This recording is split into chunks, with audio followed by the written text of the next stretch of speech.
Hi, I welcome you all to this IELTS speaking session. I am MD Ishan Hussain, and today we are going to discuss about IELTS speaking test task 3. So, in the previous classes, we have discussed about the IELTS speaking test uh, altogether, and we have discussed about the IELTS speaking test task 1 and task 2. Task 1 is based on short questions. And the task 2 is based on 2 minutes uninterrupted speech on a particular topic with some questions. So those were the topics of discussion in the previous classes, and I guess we tried to cover the most of the techniques and the basics, rules and regulations of those tasks. So today we're going to start discussing about the last task, which is IELTS speaking test task 3. So it is a descriptive or explanatory question answer session.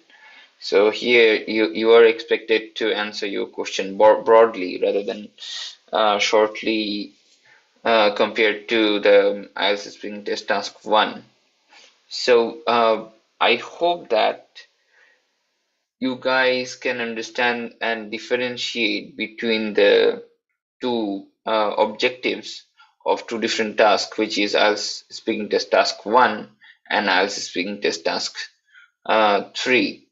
So the task 1 is more about the introductory questions, questions related to your interest, questions related to your family and your hobby, your activity. So those are the basic questions that you have to answer within a short span of time. So with 2 or 3 sentences maybe. Um, but in task 3, you are expected to answer the questions in a detailed way, in an explanatory way, in a broad way. So the task 3 is more about a two-way discussion. So you just think that you're having a discussion with any of your friends, you're having a detailed discussion about something. So you should think the task 3 like that. It will be a detailed discussion, a two-way detailed discussion. Walaikum assalam, Russell, Abdurrahman, and Fatima. Good morning. Soulmate, a very interesting name as well. So I hope you can hear me well, right? Just write in the chat box if you can hear me well.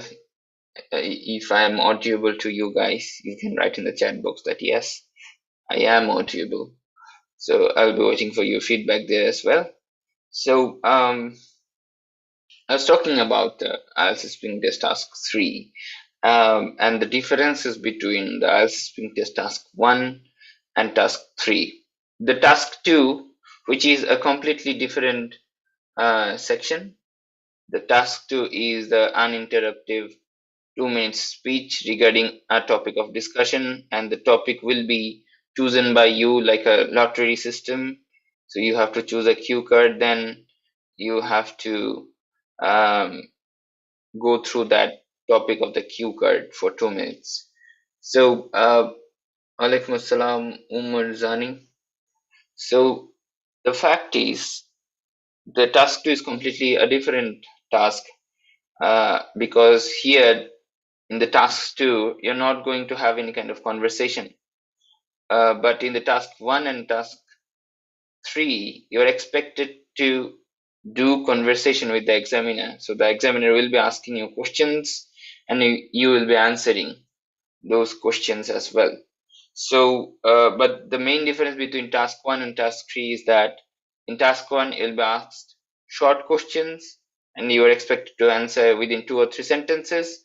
But in task 3, you will be asked broad question, explanatory questions, and you are expected to answer those questions in a broad way rather than using just 2 or 3 sentences.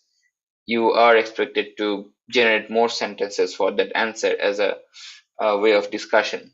So that's the basic of task 3. But it is somehow, sometimes it can be somehow connected to the task 2 topic.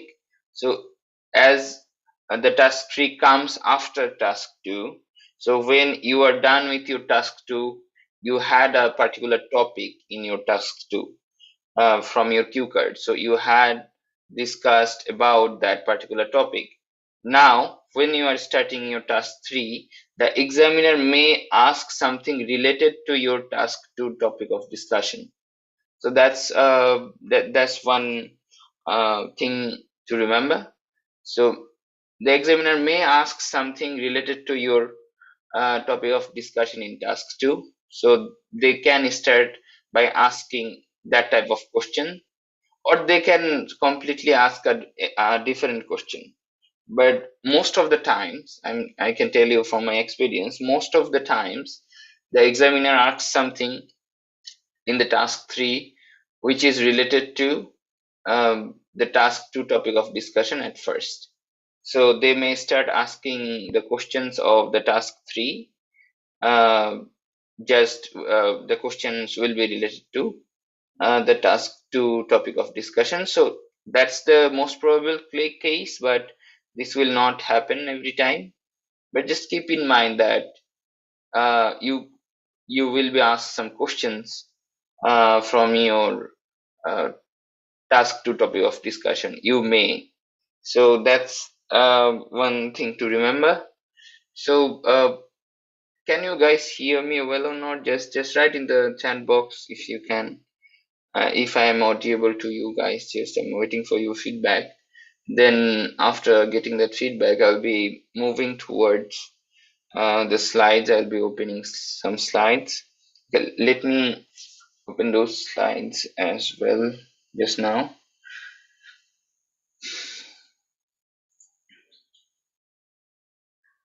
I'm looking forward for the slides to open.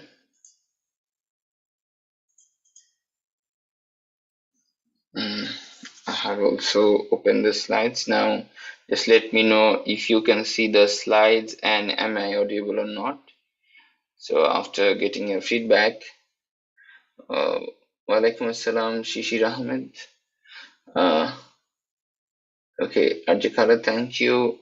Just okay, so you guys can see the slides as well. That's good. So let's begin to understand the criteria of the IELTS speaking test part 3.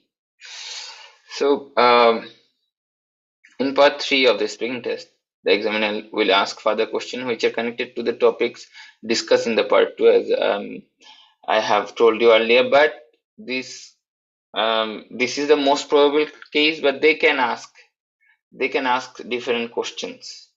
So there is no guarantee that they will only ask questions from the topic related to your part 2 discussion. So the timing or the duration of this IELTS speaking test part 3 will be about 4 or 5 minutes. So you should expect 2 or 3 explanatory questions from the examiner.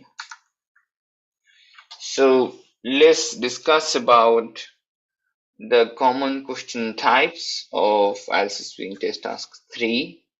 So there are 7 common question types, but this is not guaranteed that you will be asked only from these type of questions.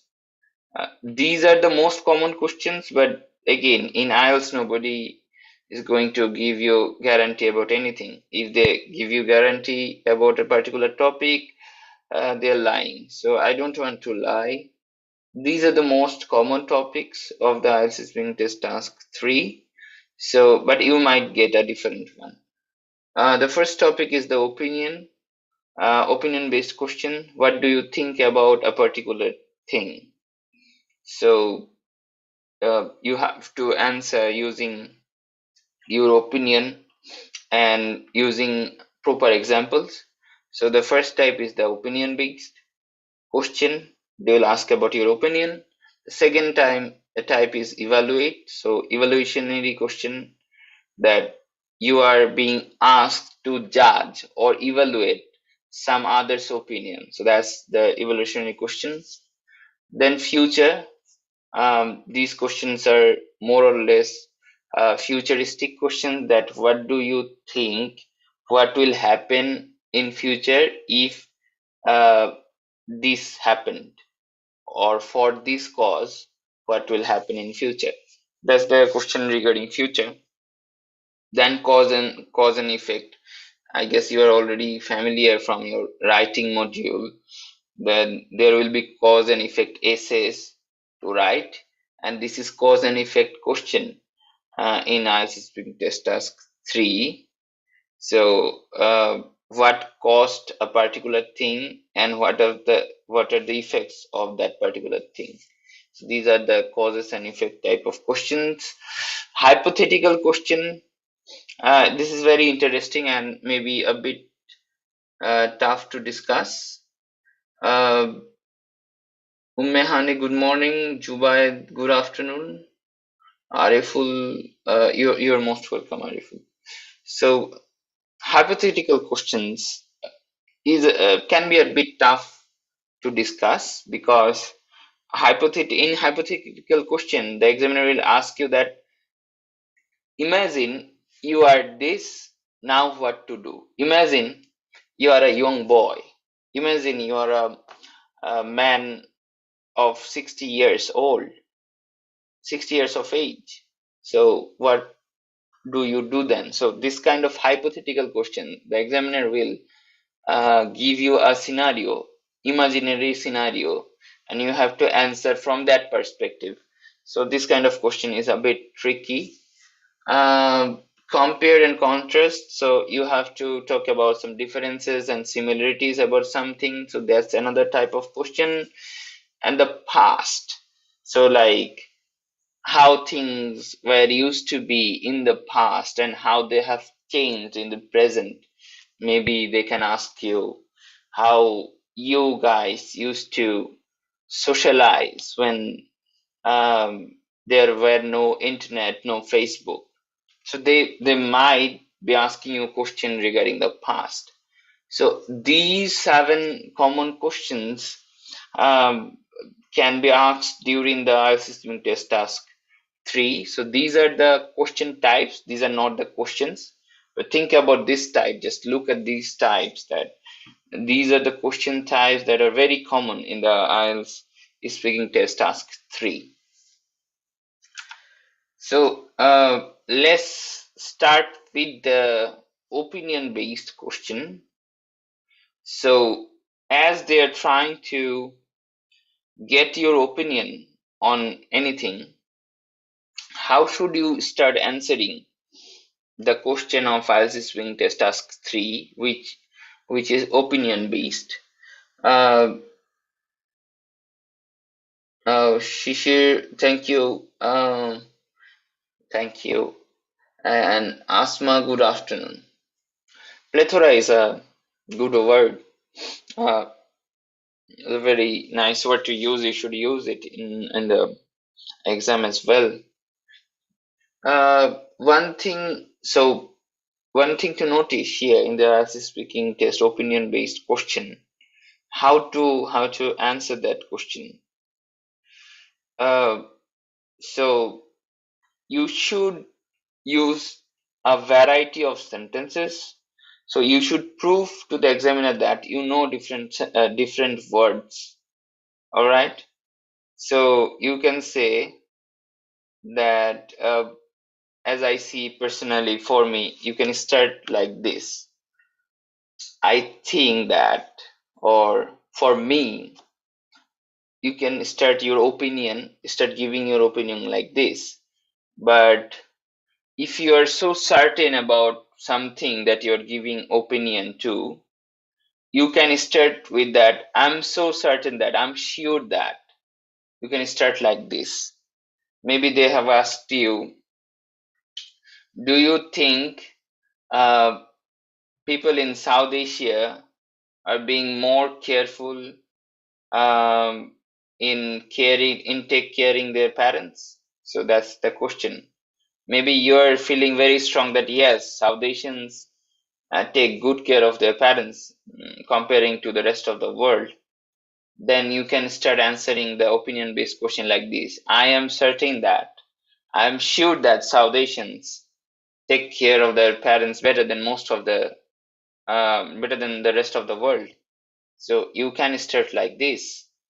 So if you are feeling very strong or very positive or very assertive about some topic, and you're giving your opinion, so uh, you should expose your intention that you are feeling very strongly affirmative in this case. So you should start with I am certain that, or I'm convinced that, I'm sure that. But if you are less sure about something, maybe you don't know, or you're not 100% sure, so you're not that convinced yourself about that opinion based question, that which is correct, then you can express your opinion in this way by starting I guess that, I would say that, I suppose that. So if you're not so sure, you can start like that. So these are the common techniques of starting answering your opinion based question. Um, so just try to remember these things. So here you can see opinion based question. What are some of the ways people can help others in the community? So what do you think? So this is one of the opinion based questions. What are some of the ways people can help others in the community? So they're asking about your opinion about the ways people can help others in the community. So they're asking about your opinion. So as it's an opinion based question, you can start with as I see it, or in my opinion. So you can start like that, and then answering the questions using 5 or 6 sentences, because you are expected to explain the answers as well. So here the answer was that as I see it, or in my opinion, there are many ways one can help the needy, but the best way is by making charitable donation. So here you're giving your ways.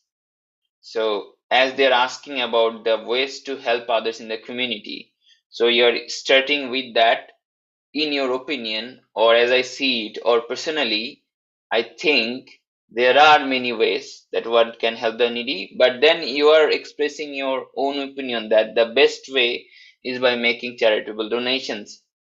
Now you can discuss that people can choose a charity and simply donate a sum of money and leave it to them to help others in need.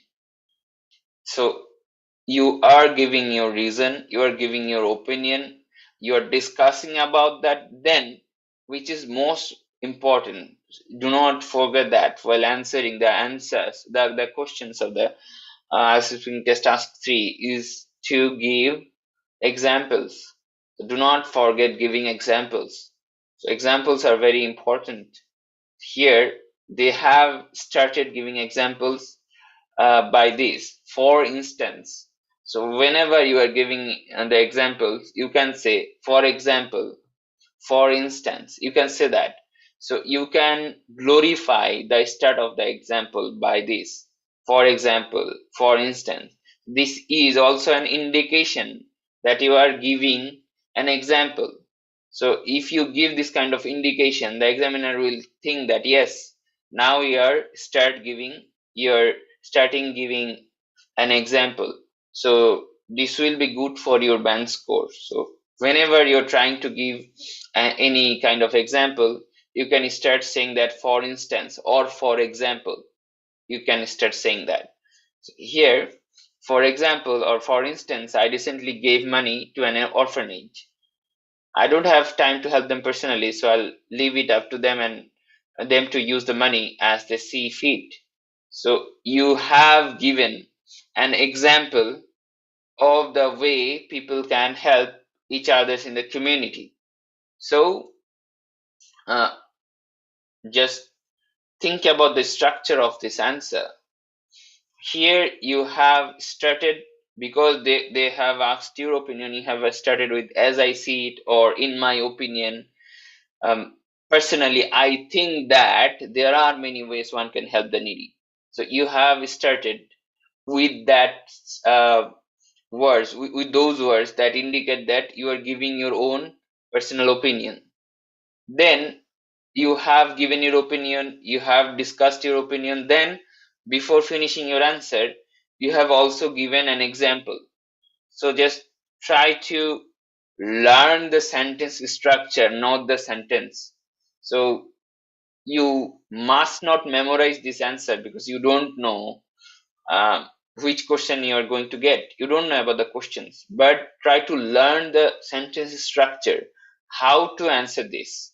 So as this is an opinion based question, you are starting your answer by giving that expression that you are giving your opinion, by saying as I see it, by saying personally I think that. So by saying these kind of words, you're expressing that you are giving your own opinion, then you are discussing your opinion, then you are giving examples based on your opinion. So this is the structure that you want to follow in the IELTS speaking test task 3 if you are asked some opinion based questions by the examiner. So have you understood the basics? Have you understood this skeleton? So if you have understood this skeleton of answering question in IELTS Speaking Test Task 3, you can type in the chat box that yes, you have understood the skeleton. If you don't know the meaning of skeleton, just search in the Google, you'll get to know the meaning of skeleton. Just type in the chat box that you have understood it. I'm waiting for your feedback. Then we'll be moving towards the next uh, topic of question that can be asked in the IELTS Speaking Test Task 3. So now I'm waiting for your feedback. Okay, I guess you have understood. Thank you, Khalid. And I'll be now moving towards the next topic of discussion. Um, Thank you, Anika, Tabassum. Thank you. And Russell. Yep. So the next topic of the question can be. Thank you, Mehani. I'm glad that you guys have understood. Uh, and thank you, Ripon, as well. Now the evaluation type question, evaluatory question. Um, Thank you, Abdurrahman. So in this type of question, you will be asked to judge any other's opinion, any other opinion. So in this type of question, thank you, Fatima. Is this Fatima? Yeah, thank you, Fatima. So in this type of question, they will ask you to judge or to evaluate any other opinion. So you are the judge here, so you have to be judgmental here. So in this type of question, as they're asking about your own judgment, your own evaluation, you can either agree or disagree. So you can express your agreement with that opinion because you're evaluating. So you will either agree or disagree. So you can either express your agreement or you can express your disagreement. So for expressing the agreement in this type of question, you can use I couldn't agree with you more, or you can start with that is so true, that's for sure, that's exactly how I feel, no doubt about it, I guess so, I think you have a point there. You can start like this. So when you are expressing your agreement, you can start with these certain sentences. This is not fixed. I am just showing you to give you an idea about how to start giving your agreement or disagreement. So for agreement, you can these sentences and anything you'd like. So, but these are the common starting point. And for disagreement, you can start with I don't think so. I'm afraid I disagree. I totally disagree. I beg to differ. I would say the exact opposite. Not necessarily. That's not always true. That's not always the case. So, what is the most humble way? These are all humble way, but the most humble way is to me is that I beg to differ with your opinion. So you're expressing your humbleness as well as your disagreement in one sentence altogether.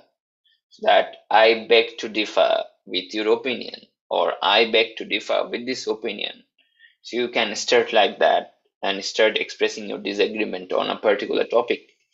So these are the ways to express agreement or disagreement, but this is not the end of the answer. This is just the starting of the answer, because in IELTS speaking test task 3, you have to explain your answer as well as give some example based on your answer. So just start your answer like this, express your agreement or disagreement for the evaluationary question, and then from your agreement and disagreement, just explain why you are agreeing or why you are disagreeing. After that, give an example. Then you will be done. So here we can see a question, evaluationary question.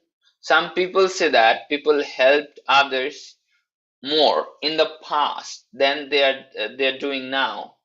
Do you agree or disagree? So here you can see an opinion of some people. The some people say that people helped others more in the past than they do it now. Do you agree or disagree? So this is a typical evolutionary question. So you are expected to answer this question with agreement or disagreement. Just remember one thing, and I have told you this repeatedly over and over again, that your uh, answer's content doesn't matter. Whether you agree with this, whether you express your disagreement with this, it doesn't actually matter at all. What matters is your English language, your grammars, your sentence structures, your expression, your fluency. We have seen all that, your cohesiveness in your answer. We have seen all that, uh, in the chart that we have discussed in the first class of speaking, the grading criteria or the scoring criteria. They can see all those things, all those criteria. They can check all those criteria, even your pronunciation, but not the content of your answer. So you can either express your agreement, you can either express your disagreement. It completely depends on you. Nobody will be deferring that. So do not worry about whether to agree or whether to disagree. It's completely up to you, but try to do something which will yield in more sentences. So try to answer in that way where you feel more comfortable to generate more English sentences, more proper English sentences. So that's my advice here. So let's get back to the question here. Do you agree or do you disagree? So as maybe you're expressing your disagreement, so you can start with I don't think so. You can start with that, but you can also start with I beg to differ. Respectfully, I beg to differ the opinion of some people. You can start with that as well. Or if you are expressing your agreement, you can say that I couldn't agree more. So you can say that. So even you can say that I think that's the exact case. Or you can say that personally, I am very much agreeing with, very much in agreement with this opinion. You can say that personally, I am very much in agreement with this opinion. You can say that. So either you can agree or disagree, but just be careful to express your opinion. I mean, your agreement or disagreement at the beginning of the answer. So first you have to express that whether you are agreeing or whether you are disagreeing. You have to express that. After that, after that, you have to give the explanation for your agreement or disagreement. As they have expressed disagreement in this answer, they are giving explanation for their disagreement. They are saying that when it comes to my parents' generation, I think they are quite skeptical about helping other people in the community, but my generation are regularly doing things to improve it. Now look, uh, the person here trying to give an explanation for his or her disagreement. So this, after your answer, after your expression of agreement or disagreement, you will be uh, explaining the reason for your agreement and disagreement. Here in the answer, the person is describing the reason for his or her disagreement.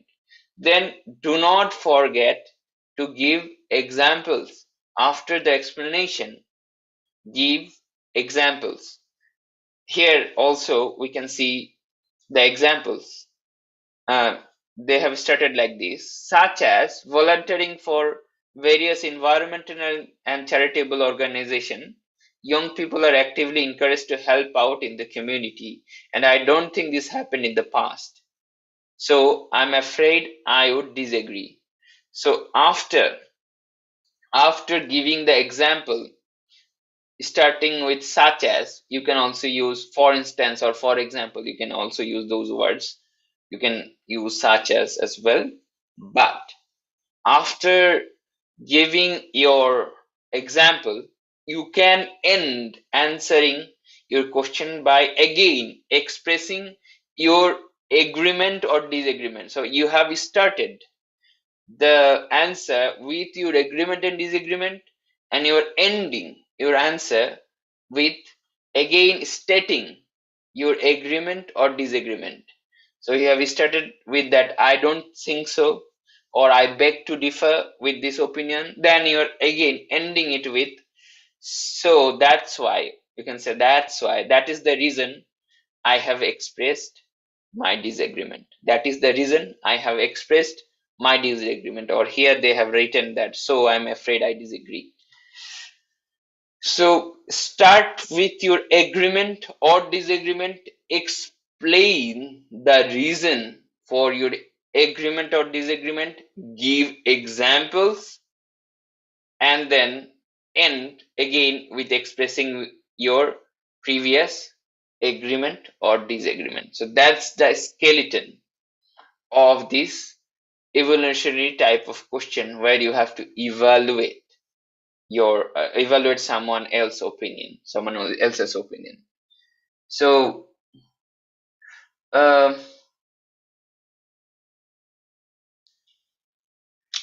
okay, I have a question there. Sir, already we joined many classes about speaking and learn more things, but I would like to know how can improve speaking skills as well as fluency, pronunciation, and speaking related vocabulary. So that's a nice question.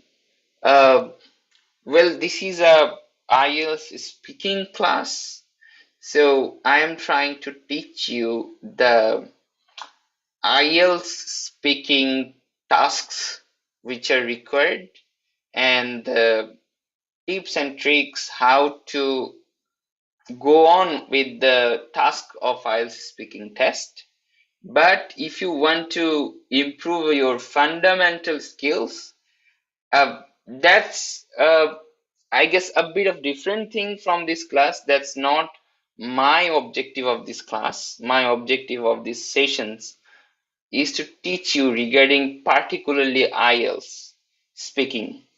But as you have asked this question, I have I have informed you guys for many times, I guess, for repeatedly, that for improving your fluency, there is no technique like improving your English speaking skill in 5 days. So this is not that kind of class. So here, uh, I have told you many times that you should start speaking English at least for 1 hour every day with someone else. So that is like one of the key things to develop your English skill and fluency. So if you do not talk in English, how can you improve your skill set? So this is not like that you are watching a class, and by watching that class or reading some books, some shortcut books, you have improved your IELTS speaking skill. No, that will not be the case. So for improving your IELTS speaking skill or English speaking skill in together, you have to speak English. So my suggestion is that for your question, this is also the answer.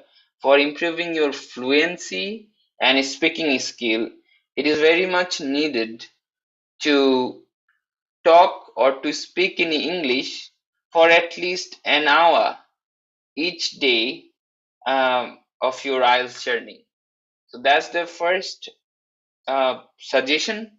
The second suggestion for the vocabulary, I am discussing these throughout the classes, that for getting a good band score in the vocabulary part, you have to use different kinds of vocabularies. Do not use the same words again and again.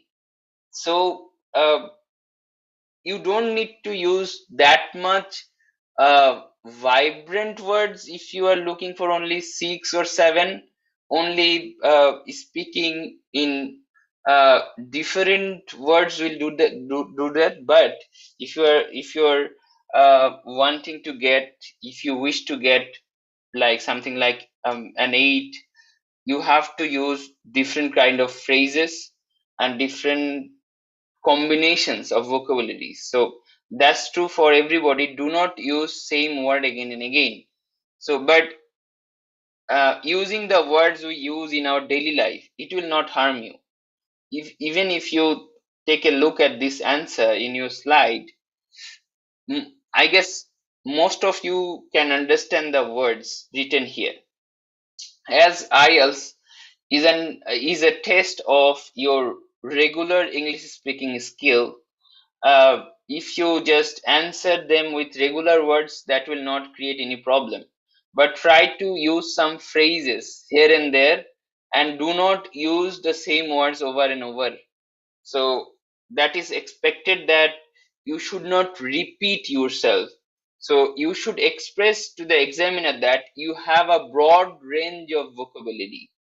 Do not, and if you can show that, so if you can show that ability of yourself, that you can speak within a broad range of vocabulary, as you can use different words for the same implementation. So you are not using the same words, you are not using the same sentences for answering something, then it will express that you have a broad range of vocabulary. So keep that in mind, that you should use different ranges of vocabularies while answering the question in the IELTS speaking test.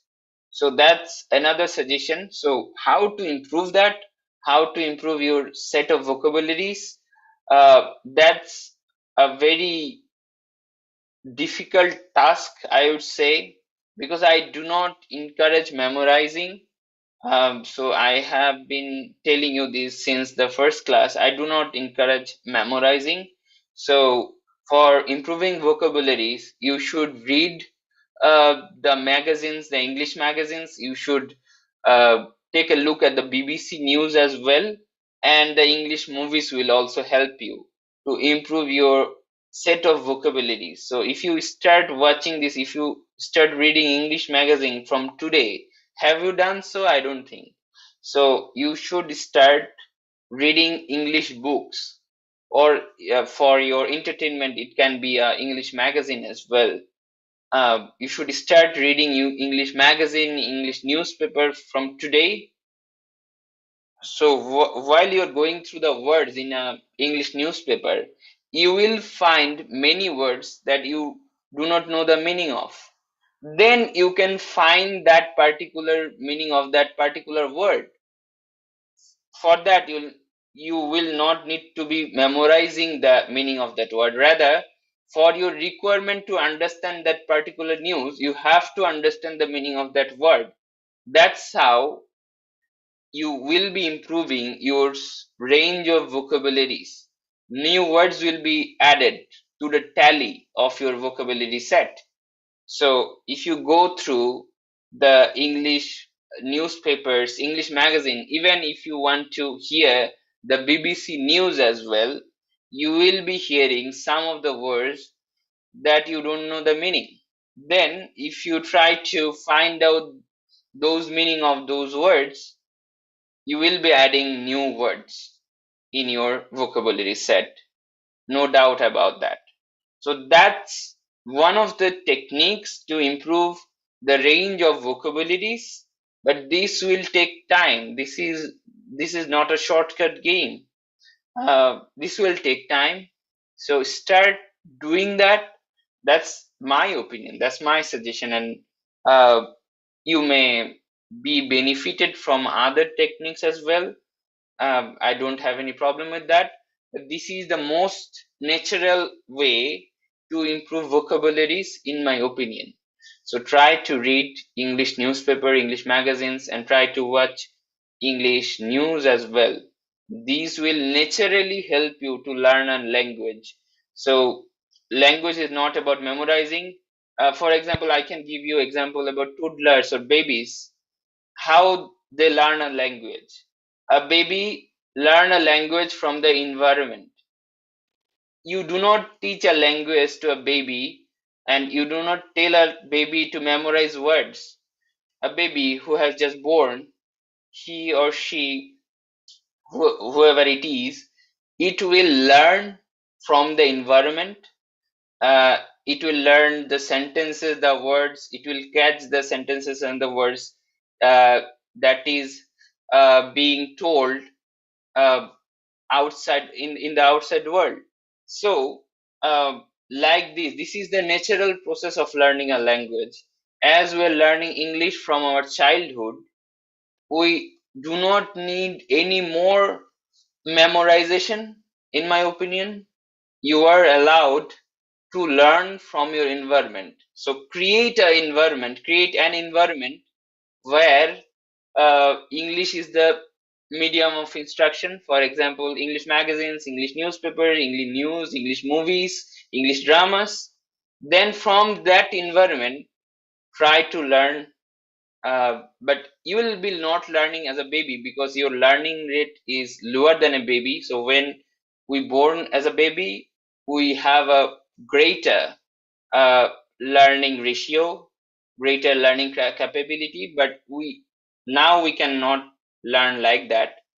But just create an environment, you will be adding some more vocabulary in your tally for sure. So I hope that you got your answer. um, uh, Thank you. You can again give me your feedback, Khalid, if you feel that. Do you agree with this suggestion or not? And thank you. I cannot read the name here. Okay. one person thanked me for the suggestion. So let's talk about the next topic of discussion: future. So you in the assessment test task 3, you can be asked some question related to future, related to your prediction. So you are often asked to predict a certain topic. So for me, making a prediction, for expressing a prediction, how to express prediction? As we are expecting that you guys will implement more and more complex and compound sentences, you can start like that. It is predicted that, or it is likely that, it is possible that, it is foreseeable that. You can start like that. So uh, as we're expecting that you will start with a complex sentence, you can say that it is most likely that this will happen in 20 years of time. It is foreseeable that this thing will happen within 30 years of span. So you can start like that, where you are getting an opportunity to start with a complex sentence structure. So let's take a look at the example. Thank you, Khalid, and thank you, Honey. Um, some people say that working from home will be quite common in the future. Do you agree? So now they're asking about your prediction. Some people say that working from home will be quite common in the future. Do you agree? So they're trying to get your prediction. So get your prediction about the future. So some people say that working from home um, will be quite common in the future. Do you agree or not? So now, as they are asking for your prediction, you can say that it is foreseeable that. Foreseeable means it is uh, expected to happen in near future. So it is foreseeable means it is expected to happen in the near future. So it is foreseeable that, or you can say that it is most likely to happen that more people will work from home in the future. So now you're expressing your opinion or your prediction. You're expressing your prediction and you're making the sentence a complex sentence by doing this. So it is foreseeable that, or it is most likely that more people will work from home in the future. So you're making it a complex sentence. Now, after that, you should give the explanation. Here they have given the explanation like this way. If the internet becomes faster and there are more programs such as Skype that will allow people to work from home more easily. So now you have given your explanation. Now, I would predict that more people will stay at home.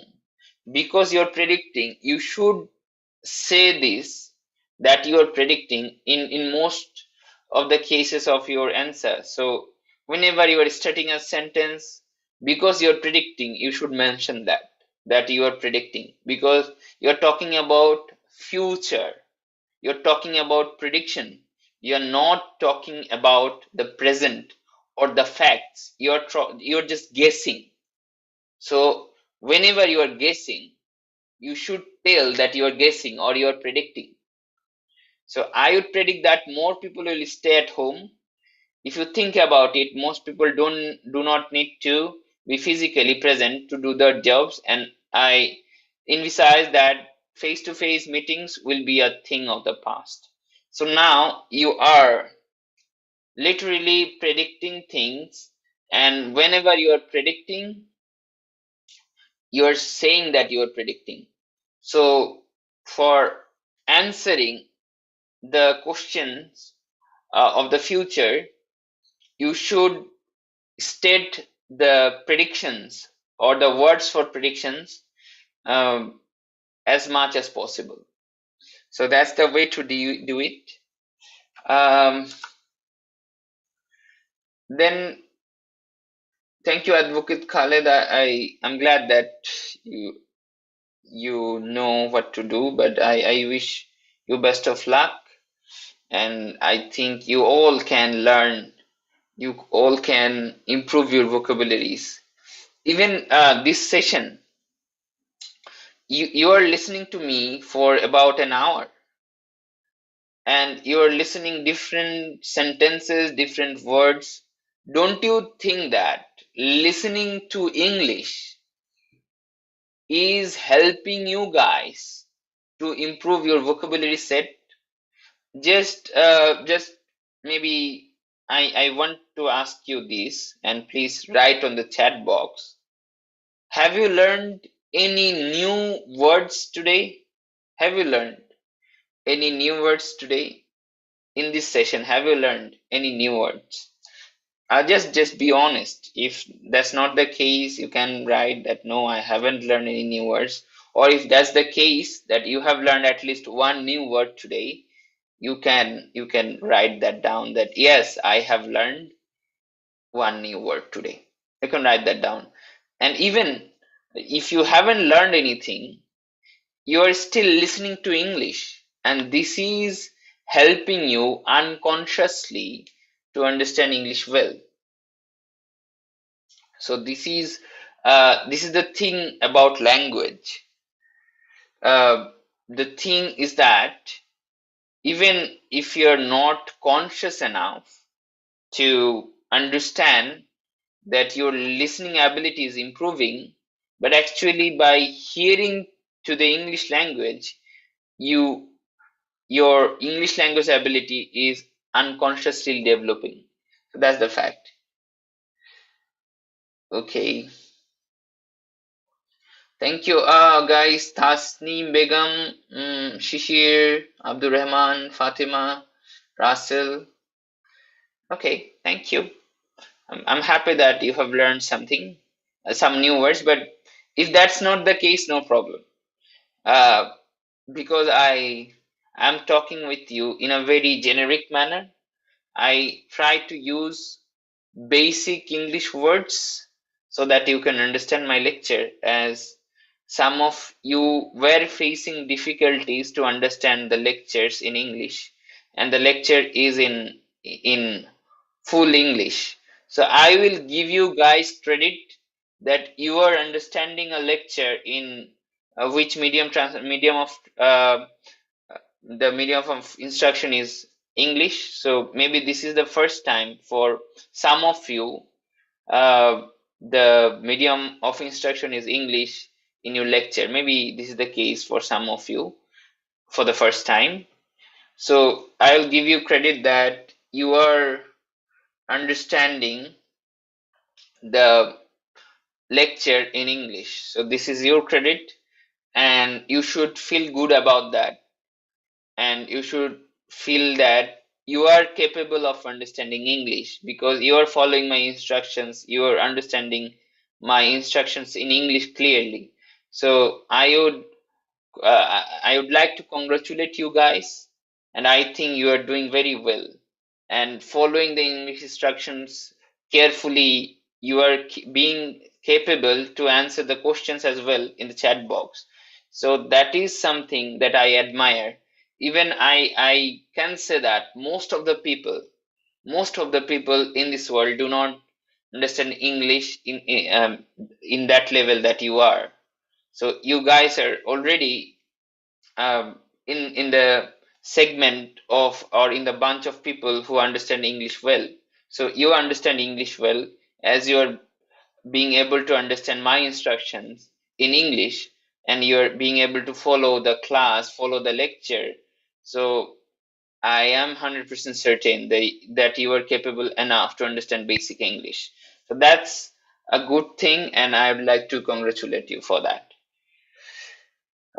Now let's move on to the next topic, which is cause and effect.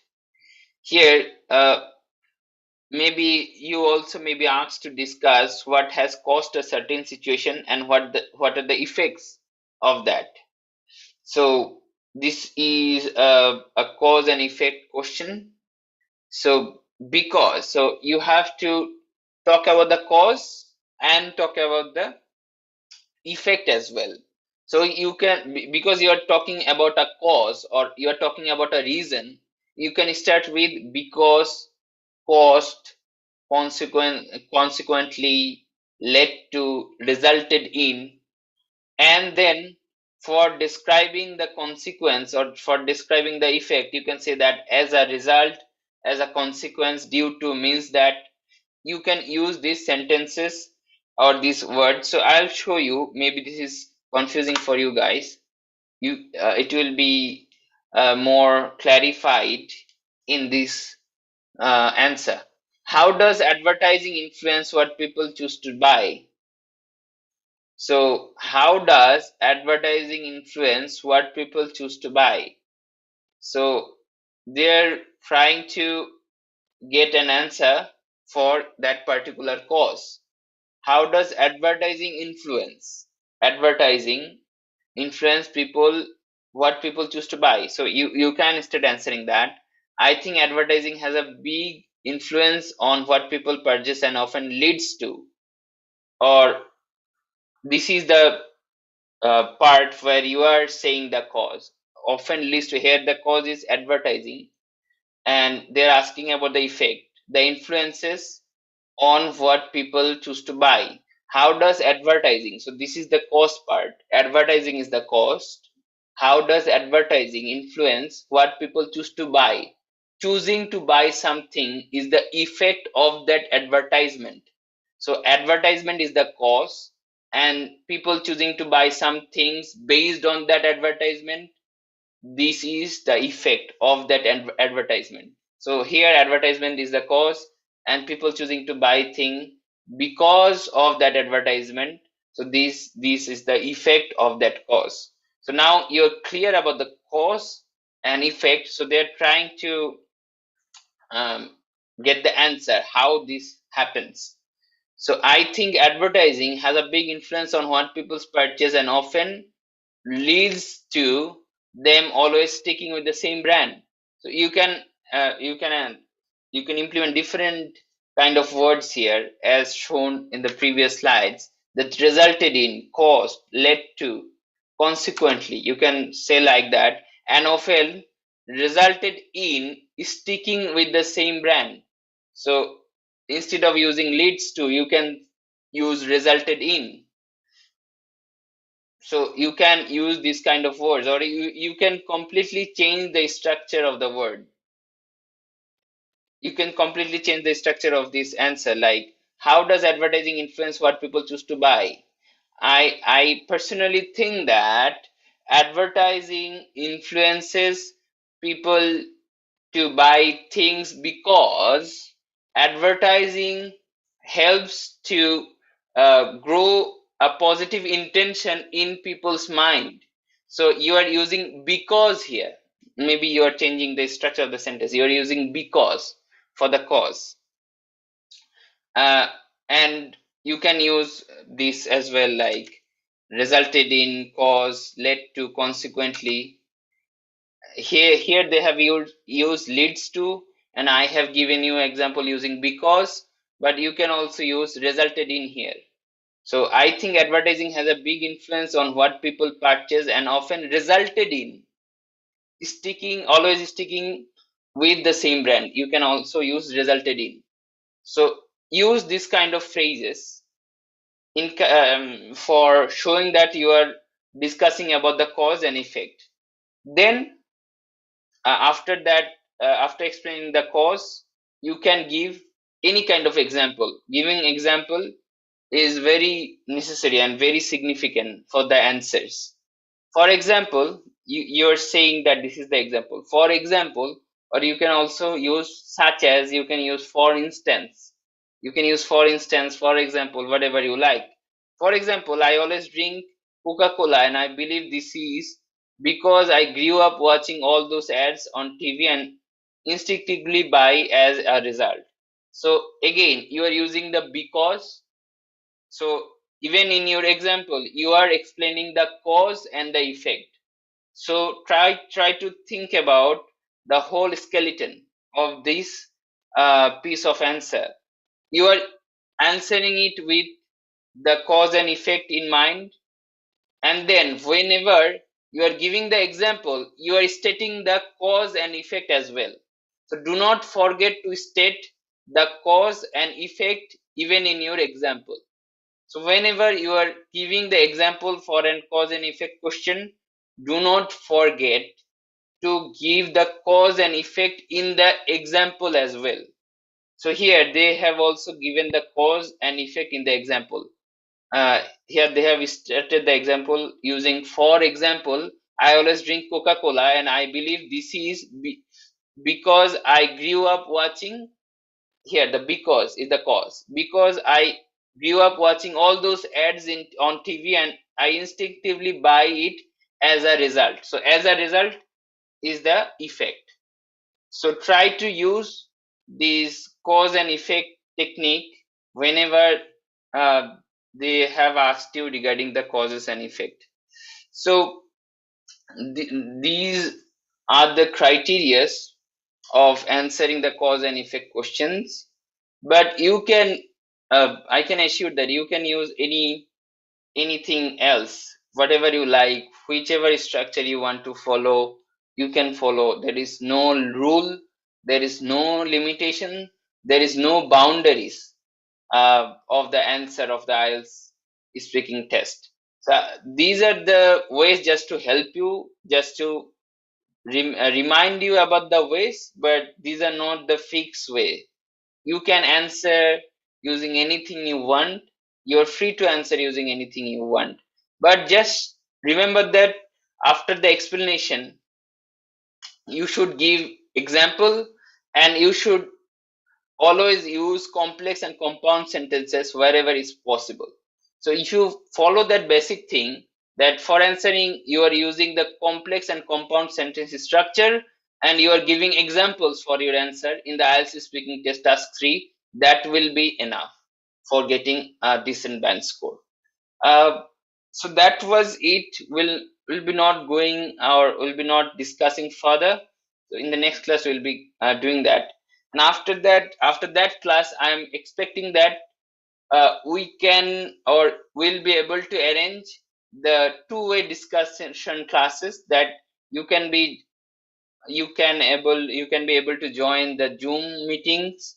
So you can be able to join the classes from Zoom, where we can talk with each other, where I can listen to you and I can give you live feedback, real time feedback, or whether we can have a conversation.